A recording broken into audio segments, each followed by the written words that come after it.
The teenagers who we met today were the ones who actually expressed their wish for parents to communicate. And it was the children, the teenagers who were here, who said communication is a two-way process. It's never a one-way process. They also need to be heard. Good morning. Okay. Bengizacela uqale ngibonge ithuba enginikezelo na ukuthi ngikhulume phambili namhlanje. Ngiyazi ukuthi abaningi abathola leli thuba kodwa ngizobonga ngokuthi ngitholile ngibonge no dadethu esifike nabo namhlanje ukuthi sitholile ithuba ukuthi sikhulume noma singakhulumi sonke abesikwazi ukufika la sabona abanye abantu abangakazi batholele lelo thuba sibalekile. So ngingumalwande mina waNkosi ngizobe ngikhuluma ngepoint ye self yabo.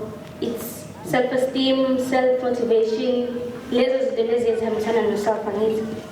Abazali bethu bajwayele ukusitshela ukuthi noma abantu like ama-motivator lezo zinto basijwayele ukusitshela ngama-self-esteem, self-motivation lezo zinto. Kodwa-ke into abangayibheka ukuthi i-pressure noma i-influence is much stronger than self-motivation and self-patriotism.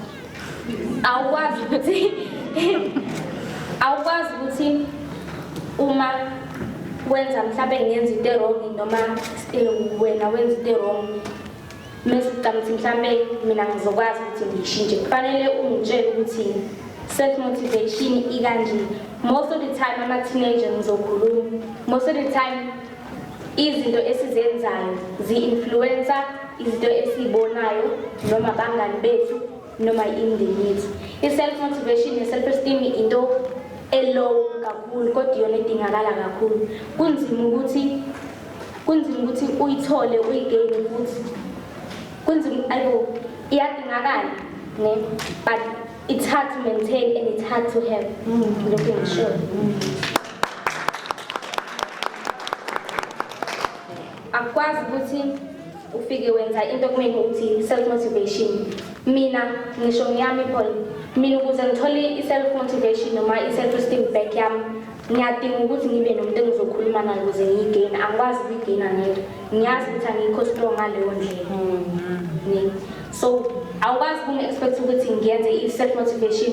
No girl, lento eyenzakele, okay, it's a mistake. Learn to love yourself, self-love, self-image.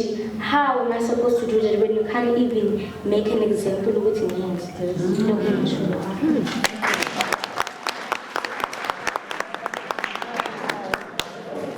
So, ngicela ukuthi uma usukhuluma ngama-points esiwashilo uzama ukuthi uthole indlela yokuthi sisizakale ukuze sithole ilo self-motivation because siyayileka ngempela.